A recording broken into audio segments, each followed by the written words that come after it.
কখনো কি মনে হয়েছে তোমার স্বপ্ন অনেক বড়, কিন্তু শুরু করার মতো শক্তি আর সাহস তুমি পাচ্ছ না?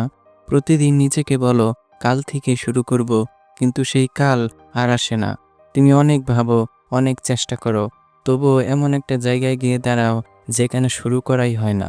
স্বপ্ন দেখো এবার ভালো রেজাল্ট করবই, এবার নিজেকে বদলাবই, এবার জিম করে নিজের বডি বানাবই, কিন্তু কয়েকদিন যেতে না যেতেই আগ্রহটা ধীরে ধীরে ফুরিয়ে যায়।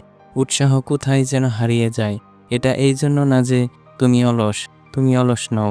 তোমার সমস্যা একটাই, তোমার স্বপ্ন বড়, আর বড় স্বপ্ন দেখলে একটা ভয় জন্মায়। আমি এত দূর কিভাবে যাব, এই ভয়টাই তোমাকে পিছিয়ে দেয়। কিন্তু একটা কথা মনে রেখো, বড় কোনো কাজ একবারে করা হয় না। প্রথমে তোমাকে স্বপ্নটাকে ছোট ছোট ভাগে ভাগ করতে হবে, আর ছোট ছোট কাজের মাধ্যমেই অভ্যাস তৈরি করতে হবে।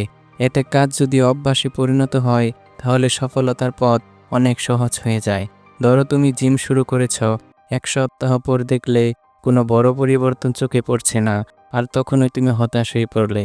এই সময়ে একটা কাজ করো, 3 মাস নিজের বডির দিকে তাকাবে না।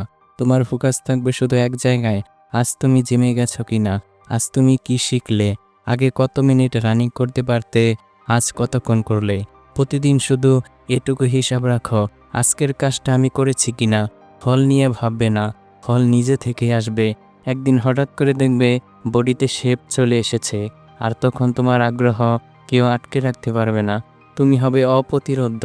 তখন তোমার ভেতর এমন শক্তি জন্মাবে, যে শক্তি যে কোনো বাধা পার করে লক্ষ্যে পৌঁছে যাবে। এই নিয়মটাই জীবনের সব কাজে লাগাও। ফল নয়, প্রক্রিয়ায় ফোকাস করো। ধীরে ধীরে সেটাকে অভ্যাস বানাও। মনে রেখো, যে যত দূরে যেতে চায় তার সময়ও তত বেশি লাগে। তাই কেউ অল্প সময়ে সফল হলে তুমি হতাশ হবে না, কারণ তার লক্ষ্য হয়তো ছোট ছিল। আর তোমার স্বপ্ন বড়, এজন্যই তোমার সময়ও বেশি লাগছে।